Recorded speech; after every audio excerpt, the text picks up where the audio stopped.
একই হোয়াটসঅ্যাপে আপনারা চাইলে কিন্তু ডাবল অ্যাকাউন্ট ব্যবহার করতে পারবেন। এরকমের ইন্টারেস্ট ভিডিও পেতে আমার চ্যানেলটা সাবস্ক্রাইব করে দেবেন এবং ফেসবুক পেজটাকে ফলো করে দেবেন।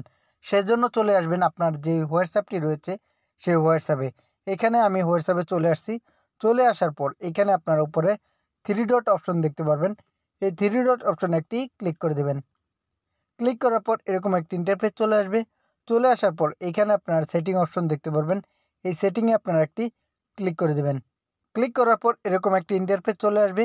চলে আসার পর এইখানে আপনারা উপরে প্লাস আইকন লেখা দেখতে পারবেন। আপনার যে প্রোফাইলটি এইখানের পাশে দেখতে পাচ্ছেন, এই প্লাস আইকনে আপনারা একটি ক্লিক করে দেবেন। ক্লিক করার পর এরকম একটি ইন্টারফেস চলে আসবে। চলে আসার পর এইখানে আপনারা দেখতে পারবেন অ্যাড অ্যাকাউন্ট একটি অপশন রয়েছে। এইখানে আপনারা একটি ক্লিক করে দেবেন। ক্লিক করার পর এরকম একটি ইন্টারফেস চলে আসবে। এইখানে আপনারা লেখা দেখতে পারবেন এগ্রি অ্যান্ড কন্টিনিউ। এখানে আপনারা একটি ক্লিক করে দেবেন। ক্লিক করার পর এরকম একটি ইন্টারফেস চলে আসবে। চলে আসার পর এখানে আপনারা দেখতে পারবেন মোবাইল নাম্বার। এইখানে আপনি যে কান্ট্রিতে রয়েছেন সেটা এখান থেকে কিন্তু সিলেক্ট করে নেবেন। এরপরে এখানে আপনারা মোবাইল নাম্বারটি দিয়ে দিবেন, বা অন্য কারো যদি অ্যাকাউন্ট চালাতে চান অবশ্যই তার থেকে আপনার পাসওয়ার্ড বা কোড নাম্বার যেটা যাবে সেটা কিন্তু নিতে হবে। এখানে আমি আমার নাম্বারটি দিয়ে দিচ্ছি। নাম্বারটি দিয়ে দেওয়া শেষ হলে এখানে আপনারা নিচের দিকে নেক্সট অপশন দেখতে পারবেন। এখানে ক্লিক করে দেবেন।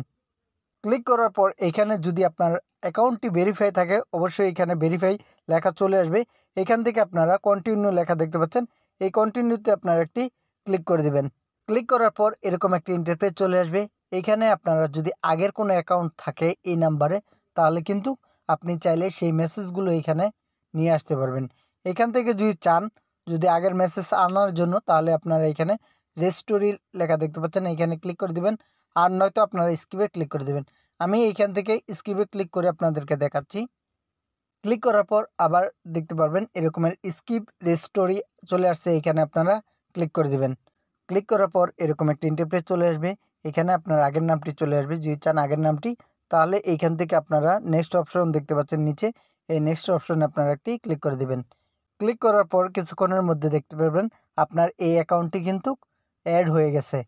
এখন আপনারা কিভাবে সুইচিং করবেন বা আগের আইডিতে বা অ্যাকাউন্টে চলে আসবেন সেটা কিভাবে করবেন, এইখানে আপনারা উপরে থ্রি ডট অপশন দেখতে পাচ্ছেন, এই থ্রি ডট অপশনে ক্লিক করে দেবেন।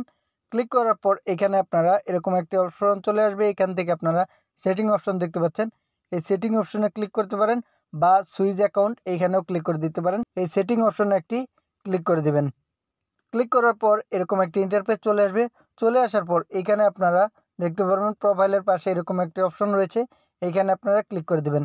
ক্লিক করার পর এখন আপনি চাইলে যে অ্যাকাউন্টটি চাচ্ছেন সেই অ্যাকাউন্টে শুধু এখানে ক্লিক করে দেবেন। যদি চান উপর অ্যাকাউন্টে তাহলে এইখানে ক্লিক করে দেবেন, আর যদি চান নিচের অ্যাকাউন্টে তাহলে নিচের মধ্যে ক্লিক করে দেবেন। যেইখানে আপনার এরকমের সবুজ চিহ্ন থাকবে দেখতে পাচ্ছেন, দ্বিতীয় অপশনে আমার সবুজ চিহ্ন রয়েছে, মানে এই অ্যাকাউন্টটা এখন ইনেবল রয়েছে।